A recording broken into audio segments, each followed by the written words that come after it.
नमस्कार, बहुत स्वागत है आपका। आप देख रहे हैं जी मध्य प्रदेश छत्तीसगढ़ में हूं आपके साथ विवेक शुक्ला। मध्य प्रदेश में कल उपचुनाव की तारीखों का ऐलान हो जाएगा। अगर आप सोच रहे हैं कि उपचुनाव विकास के मुद्दे पर लड़ा जाएगा तो आप गलत हैं, क्योंकि कैबिनेट मंत्री उषा ठाकुर का कहना है कि यह वैचारिक युद्ध है, देशभक्त और देशद्रोहियों के बीच का निर्वाचन है। बीजेपी छोड़कर कांग्रेस में शामिल हुए नेताओं पर निशाना साधते हुए मंत्री उषा ठाकुर ने कहा कि जिन्हें राष्ट्रवादिता से प्रेम था वो बीजेपी के साथ हैं, जो राष्ट्रवाद से विमुख हुए वो कांग्रेस के साथ हैं। उषा ठाकुर ने कहा कि बीजेपी वैचारिक अनुष्ठान के लिए राजनीति करती है। वहीं उषा ठाकुर के इस बयान पर कांग्रेस ने पलटवार किया है। कांग्रेस प्रवक्ता आरपी सिंह ने कहा कि जिन लोगों का आजादी में कोई योगदान नहीं रहा वो बता रहे हैं कि कौन राष्ट्रवादी है। आरएसएस के मुख्यालय पर 70 साल तक भारत का ध्वज नहीं लहराया गया, वो कांग्रेस को राष्ट्रवाद का पाठ पढ़ा रही है।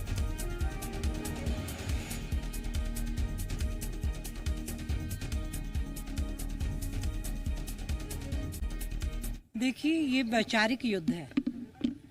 ये देशभक्त और देशद्रोही के बीच का निर्वाचन है। जिनको राष्ट्रवादिता से प्रेम था वो भारतीय जनता पार्टी के साथ हैं, जो राष्ट्रवाद से विमुख हुए वो कांग्रेस के साथ। यानी जो बीजेपी में नेता थे जैसे पारुल साहू अब कांग्रेस में चले गए तो देशद्रोही होगा। हाँ, उन्हें विचार करना चाहिए। हम वैचारिक अनुष्ठान के लिए राजनीति करते हैं। हम विधायक, सांसद या मंत्री बने रहने के लिए राजनीति नहीं करते। जिस प्रकार से आईएसओ एक संस्था होती है जो गुणवत्ता के लिए सर्टिफिकेट देती है, इस प्रकार से क्या भारतवर्ष में भाजपा को किसी ने अधिकृत किया है कि वे राष्ट्रीयता का सर्टिफिकेट देंगे? और ये वो लोग जिनका स्वतंत्रता संग्राम से कोई लेना देना नहीं, चुनी हुई सरकार को, प्रजातांत्रिक सरकार को डकैती डालकर गिराने का काम कर रहे हैं और स्वयं सत्तारूढ़ हो रहे हैं। ऐसे लोग अगर राष्ट्रीयता की बात करेंगे तो मुझे लगता है कि ये बहुत हास्यास्पद है और जनता है वो सब जानती है। चुनावों में जनता से जुड़े हुए मुद्दे गायब हो गए हैं। बीते दिनों आपने खंडवा सांसद को सुना होगा, वो बयान भी आपने सुना होगा जिसमें वो कह रहे थे कि बीजेपी को वोट देने के लिए राम मंदिर का मुद्दा ही काफी है। और अब कैबिनेट मंत्री उषा ठाकुर ने राष्ट्रवाद की एंट्री कराते हुए कांग्रेस को देशद्रोही बता दिया है।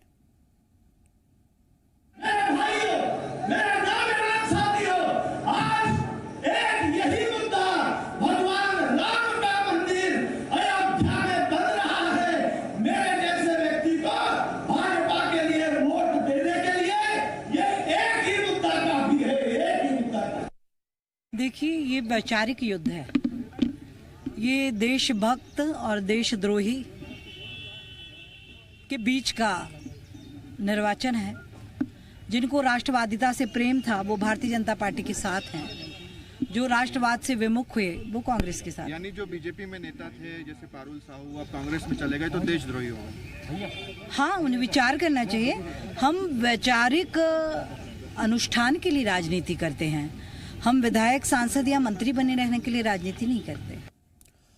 मंत्री उषा ठाकुर के कांग्रेस को देशद्रोही बताने वाले बयान पर सियासत अब तेज हो गई है। कांग्रेस ने मंत्री उषा ठाकुर की चुनाव आयोग से शिकायत की है। कांग्रेस ने मंत्री के उपचुनाव प्रचार न करने और मंत्री पद से हटाने की मांग की है। वहीं इस मामले में बीजेपी ने मंत्री का बचाव किया है। नगरीय प्रशासन मंत्री भूपेंद्र सिंह ने कहा कि उषा ठाकुर ने ऐसा नहीं कहा होगा। मंत्री के बचाव के साथ ही भूपेंद्र सिंह ने कांग्रेस में अंतर्द्वंद का आरोप भी लगाया है। आज प्रदेश की कैबिनेट मंत्री सुश्री उषा ठाकुर द्वारा, जिनकी आरएसएस की पृष्ठभूमि है, उनके द्वारा कहा है कि ये चुनाव इस समय देशवाद का एक चुनाव है। जो लोग राष्ट्रवादी हैं वो भारतीय जनता पार्टी के साथ रहेंगे और जो कांग्रेस के साथ है वो देशद्रोही रहेंगे। इससे साफ है कि ये अलगाववाद पैदा करना चाहती है, साम्प्रदायिक सद्भाव बिगाड़ना चाहती है। इनकी हमने आज चुनाव आयोग से शिकायत की है कि इन्हें चुनाव प्रचार से अलग रखा जाए और इनको मंत्रिमंडल से हटाने तत्काल हटाया जाए। नहीं, ऐसा उन्होंने नहीं कहा होगा। उनके कहने का भाव ये होगा कि ये भारतीय जनता पार्टी देश प्रेमियों की पार्टी है, उसका अर्थ लोगों ने ये लगाया होगा। तो अर्थ लोगों ने क्या लगाया है ये भूपेंद्र सिंह बताने की कोशिश जरूर कर रहे हैं, लेकिन मुद्दे चुनावी क्या होते हैं ये आप भी भली भांति जानते हैं। सड़कों की, बिजली की, बेरोजगारी की, स्वास्थ्य की सुविधा, परिवहन की सुविधा, ये तमाम ऐसे मुद्दे हैं जो लोगों को उपचुनाव में या चुनाव में जाते समय याद रखने चाहिए, लेकिन यहां पर नेता मुद्दे कुछ और ही बता रहे हैं। दो खास सहयोगी हमारे साथ जुड़ रहे हैं, भोपाल से प्रमोद शर्मा और ग्वालियर से शैलेंद्र भदौरिया। इनसे बात करेंगे। सबसे पहले प्रमोद, आपकी तरफ रुख करेंगे, क्योंकि उषा ठाकुर का जो बयान आया है, अब इस पर सियासत तो हो रही है, लेकिन वो चुनावी मुद्दे जो पहले कभी नजर आते थे अब वो नजर नहीं आ रहे हैं। अब देशद्रोही, पाकिस्तान, ये हर चुनावों में नजर आने लगा है। बिल्कुल, देखिए मध्य प्रदेश की सियासत जो उपचुनाव बेहद अहम है और उपचुनाव में अब राष्ट्रवाद की एंट्री हो गई है। देखिए पहले नंद कुमार जो सांसद हैं चौहान, उन्होंने बयान दिया था राम मंदिर को लेकर। अब उषा ठाकुर क्या आज कहा है, देखिए मैं पूरी लाइन आपको क्लियर कर देता हूं। उन्होंने इसे वैचारिक युद्ध बताया और कहा है कि यह देशभक्त और देशद्रोहियों के बीच का निर्वाचन है। जो राष्ट्रवादी का प्रेम था जिनमें, वो बीजेपी में है। जो राष्ट्रवाद से विमुख हुए वो कांग्रेस में चले गए। देखिए उन्होंने सर्टिफिकेट भी दिया। जो नेता कांग्रेस में गए हैं उन्हें देशद्रोही बताया साफ तौर पर और उन्हें राष्ट्रवादी नहीं बताया। देखिए मतलब साफ है, बीजेपी अब उपचुनाव में राष्ट्रवाद के एजेंडे के साथ उतरती नजर आ रही है। हालांकि जनता से जुड़े जो मुद्दे हैं, विकास, बिजली, पानी, शिक्षा, वो बड़ी उम्मीद थी कि इस बार गरमाएंगे, लोगों के लिए नए वादे होंगे, लेकिन वो फिलहाल गुम होते नजर आ रहे हैं। क्योंकि उषा ठाकुर ने जिस तरीके से फिर से राष्ट्रवाद का जो प्रेम अलापा है, राष्ट्रवाद की जो बात फिर से कही है, मतलब साफ हो गया है कि बीजेपी उपचुनाव में राष्ट्रवाद के एजेंडे के सहारे ही उपचुनाव में अपनी बेहतरीनी पार करना चाहती है। लेकिन देखिए सियासत तेज हो गई है, कांग्रेस इस पर हमलावर हो गई है। कांग्रेस चुनाव आयोग के पास चली गई है और शिकायत की है कि उषा ठाकुर जो मंत्री हैं उन्हें मंत्री पद से हटाया जाए, साथ ही साथ उपचुनाव में इनके प्रचार पर प्रतिबंध लगाया जाए। लेकिन देखिए जब उषा ठाकुर के बयान को लेकर भूपेंद्र सिंह से पूछा गया तो वो साफ तौर पर कुछ भी कहने से इनकार करते नजर आए। क्योंकि देखिए बीजेपी फिलहाल ना तो समर्थन कर रही है उषा ठाकुर के इस बयान से और ना ही किनारा कर रही है। क्योंकि देखिए बीजेपी राष्ट्रवाद के सहारे इस चुनाव में उतरकर अपनी बेहतरीनी पार करना चाहती है। लेकिन प्रमोद, अब देखना ये है कि क्या वाकई में जनता मध्य प्रदेश की, खासतौर से उन 28 सीटों की जनता जहां पर चुनाव में जाना है, चुनाव में वोट डालना है, वो ये सब समझती है, उसकी जरूरत महसूस करती है या नहीं? शैलेंद्र की तरफ रुख करेंगे। शैलेंद्र, चुनावों में कई मुद्दे होते हैं और लगातार हम देख रहे हैं कि उन मुद्दों पर तो बहस नहीं हो रही है। मुद्दे जबरदस्ती राम मंदिर, राष्ट्रवाद, देशभक्ति, ये लाए जा रहे हैं और बीजेपी के चाहे नेता हो, मंत्री हो, सांसद हो, अपने बड़बोलेपन से पार्टी के लिए मुश्किलें बढ़ा रहे हैं।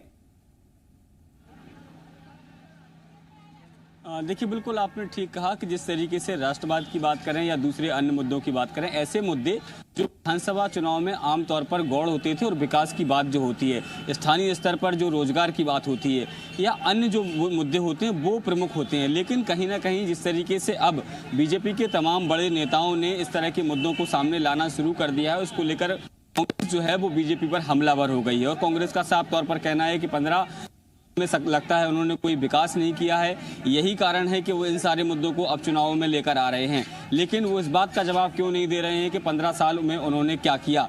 और जिस तरीके से उषा ठाकुर का ये बयान आया जो राष्ट्रवाद को लेकर, राष्ट्रद्रोही और प्रेमियों के तौर पर था, उसको लेकर कांग्रेस ने कड़ी आपत्ति जताई और उन्होंने कहा है कि ऐसी पार्टी जो लंबे समय तक जो उनका आरएसएस का जो ध्वज है वो उनके कार्यालय पर लहराता रहा, कभी तिरंगा उन्होंने नहीं लहराया। आज़ादी में जिनका कोई योगदान नहीं है वो आईएसओ कंपनी की तरह सर्टिफिकेट बांटती फिर रही है। तो इस तरह के जो आरोप हैं वो कांग्रेस की तरफ है। हालांकि जनता इन चीज़ों को समझती है, खूबी जानती है कि जो स्थानीय प्रतिनिधि है उससे उन्हें किस तरह की मुद्दे चाहिए। हालांकि जो बड़े नेता हैं वो इस तरह की बात कह रहे हैं और जो जमीनी धरातल पर जो लोग हैं, जो जनता के बीच में प्रत्याशी जा रहे हैं, वो ये बात समझते हैं कि ये बातें तो ठीक हैं, राष्ट्रवाद की बात कर रहे हैं, 370 की बात कर रहे हैं या कश्मीर के अन्य तरह के आतंकवाद को ख़त्म करने की बात कर रहे हैं, पाकिस्तान पर हमला करने की बात कर रहे हैं। लेकिन जो स्थानीय स्तर पर जो मुद्दे हैं उनको भी तरजीह दी जा रही है। हमने सीएम के यहाँ कार्यक्रम जो बैक टू बैक हुए उनमें भी हमने देखा कि सीएम से लेकर प्रदेश अध्यक्ष ने इन सारे मुद्दों को तो उठाया, बताया कि बीजेपी किस तरीके से राष्ट्रवादी पार्टी है। लेकिन उसके साथ में ही जो स्थानीय मुद्दे हैं, चाहे वह सड़क की बात हो, बिजली की बात हो, पानी की बात हो या महिला सुरक्षा की बात हो, इस तरह की जो बातें हैं। बिल्कुल, और उन लेकिन कहीं ना बातों कहीं पर जो बड़े गौर नहीं नेता फरमाया हैं, जा रहा है। शैलेंद्र, आपके पास लौटेंगे। प्रमोद, अब सवाल यह है कि आखिर इसकी जरूरत क्यों महसूस की जा रही है? मुद्दे जो चुनावी होते हैं, जो लोगों की जिंदगी से जुड़े होते हैं, जिनसे रोज लोग जद्दोजहद करते हैं, वो चुनावों में नेता रखते थे, लेकिन अब राष्ट्रवाद क्यों थोपा जा रहा है लोगों के ऊपर, और क्यों ये सर्टिफिकेट बांटा जा रहा है दूसरे दलों को कि हमारे अलावा कोई और दूसरा दल राष्ट्रवाद नहीं है? देखिए, उसकी बड़ी वजह यह है कि बीजेपी को जिस तरीके से राष्ट्रवाद के नाम पर उनका जो राजनीति में झंडा बुलंद हुआ है, उसको लेकर देखिए, क्योंकि हम कहें तो जो मध्य प्रदेश में 15 सालों तक बीजेपी की सरकार रही और 2018 में जो विधानसभा चुनाव हुए तो बीजेपी की सरकार चली गई थी। अब कमलनाथ सरकार रही, कर्ज माफी के नाम पर किसानों का एक अहम मुद्दा रहा, उसके नाम पर सरकार बन जाती है। लेकिन अब कर्ज माफी को तो बीजेपी बता रही है कर्ज माफी नहीं हुई है। अब लेकिन बीजेपी उपचुनाव में नया पैंतरा खेल रही है, बता रही है कि राष्ट्रवाद के नाम पर। देखिए, बीजेपी 2 अक्टूबर से 15 अक्टूबर के बीच में मंडल सम्मेलन, जो उसका फाइनल अभियान है बीजेपी, वो शुरू करने जा रही है। मंडल सम्मेलन के तहत केंद्र सरकार की जो योजना है, केंद्र सरकार ने जो काम किए हैं राष्ट्रवाद के नाम पर, चाहे वो राम मंदिर हो या फिर कश्मीर को लेकर हो या फिर और जो महत्वपूर्ण जो कामकाज हैं, जो उनकी योजना है, वो बखानेगी मंडल सम्मेलन के तहत। केंद्र के कई बड़े नेता भी देखिए उपचुनाव में उतरेंगे, बीजेपी के बड़े नेता उतरेंगे, मंडल सम्मेलन में भाग लेंगे। मतलब साफ है, राष्ट्रवाद के नाम पर फिर बिल्कुल। अब लेकिन प्रमोद, जनता को यह तय करना है कि उनके लिए कौन सा मुद्दा जरूरी है। क्या बीजेपी दूसरे दलों को, दूसरे लोगों को देशद्रोही या राष्ट्रवादी नहीं मानती है, ये जनता ज्यादा जरूरी समझती है, या फिर जनता जुड़े हुए मुद्दे जो चुनावों में होने चाहिए वो ज्यादा जरूरी है? बहुत शुक्रिया आपका हमारे साथ जुड़ने के लिए प्रमोद और शैलेंद्र, तमाम जानकारी के लिए। कैबिनेट मंत्री भूपेंद्र सिंह ने कांग्रेस पर हमला बोलते हुए कहा था कि कमलनाथ और दिग्विजय सिंह में मनमुटाव चल रहा है। उन्होंने कहा कि कमलनाथ ही सारे फैसले ले रहे हैं, जिसको लेकर कांग्रेस में भारी असंतोष है। अतिथि विद्वानों और अतिथि शिक्षकों को लेकर कहा कि चुनाव के समय कांग्रेस ने नियमित करने का वादा किया था, बीजेपी ने नहीं। 1.25 साल तक नियमित क्यों नहीं किया? भूपेंद्र सिंह ने कहा कि बीजेपी फिर भी सहानुभूति पूर्वक विचार कर रही है। वहीं कृषि बिल को लेकर कहा कि कांग्रेस चुनाव में लाभ लेने के लिए किसानों को गुमराह कर रही है। कमलनाथ और दिग्विजय सिंह जी में भी काफ़ी मनमुटाव है और स्थिति यहाँ तक है कि दोनों में बातचीत तक नहीं हो रही है और कमलनाथ जी ही पूरा चुनाव देख रहे हैं।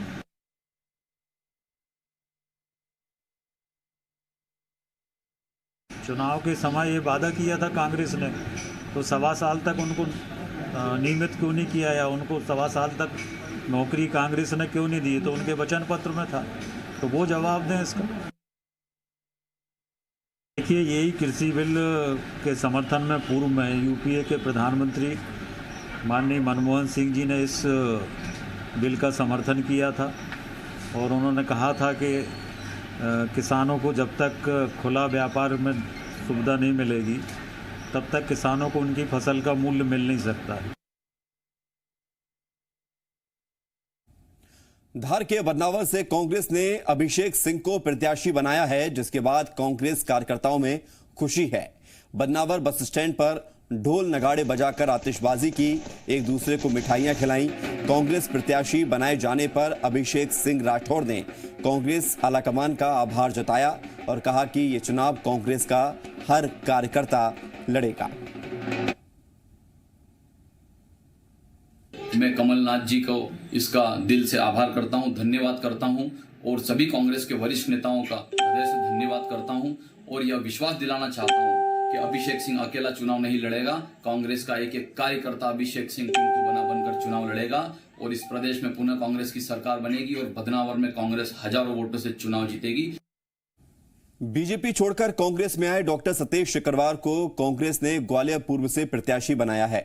जी मध्य प्रदेश छत्तीसगढ़ से बात करते हुए सिकरवार ने कहा कि ग्वालियर पूर्व सीट पर कांग्रेस के लिए कोई चुनौती नहीं है, क्योंकि पिछली बार भी कांग्रेस जीती थी। उन्होंने कहा कि कमलनाथ सरकार की एमपी में फिर वापसी होगी। 25 सीटों पर पार्टी नहीं बल्कि गद्दारों के खिलाफ जनता चुनाव लड़ रही है। सिर्फ 3 सीट पर ही पार्टी चुनाव लड़ रही है। मध्य प्रदेश में 28 विधानसभा सीटों पर चुनाव होने और उन सीटों में से एक है ग्वालियर पूर्व की सीट। ग्वालियर पूर्व की सीट 2018 में कांग्रेस से जीती थी, लेकिन उनके जो विधायक थे वो कांग्रेस और बीजेपी में शामिल हो गए थे। हमारे साथ सतीश सिकरवार हैं जिन पर कांग्रेस ने भरोसा जताया। वैसे 2018 का चुनाव अपनी बीजेपी से लड़ा, अब कांग्रेस से आए, प्रत्याशी वही है, दल बदल गए, कितनी बड़ी चुनौती है?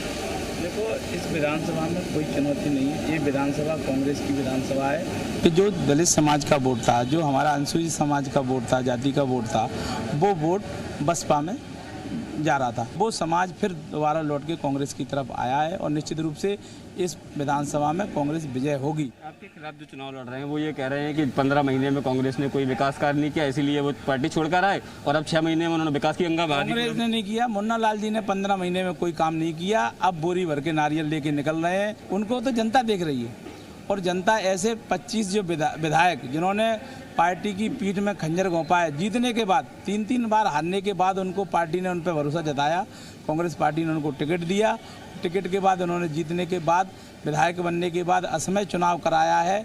ऐसे समय में चुनाव की आवश्यकता नहीं थी, जब एक तरफ जनता कोरोना से जूझ रही है, महामारी से जूझ रही है, रोजगार के लिए लड़ रही है, भुखमरी से लड़ रही है, मौत से लड़ रही है जनता। उस समय इन्होंने ऐसा काम किया है, जनता में आक्रोश है और जनता इनसे बदला लेगी। तो ये थे डॉक्टर सतीश सिकरवार, जिनका साफ तौर पर यह कहना है कि ग्वालियर चंबल संभाग में जो बंद फैक्ट्री हैं उनको विकसित करना, उनको डेवलप करना ताकि यहाँ के स्थानीय लोगों को रोजगार मिले, ये उनकी पहली प्राथमिकता है। और मुन्ना लाल गोयल ने पिछले 15 महीने में खुद काम नहीं किया और आरोप वो कांग्रेस पर लगा रहे हैं। कैमरामैन विजय के साथ शैलेंद्र सिंह, जी मीडिया, ग्वालियर। यहाँ रुक रहे छोटे से ब्रेक के लिए, जा लौटते हैं।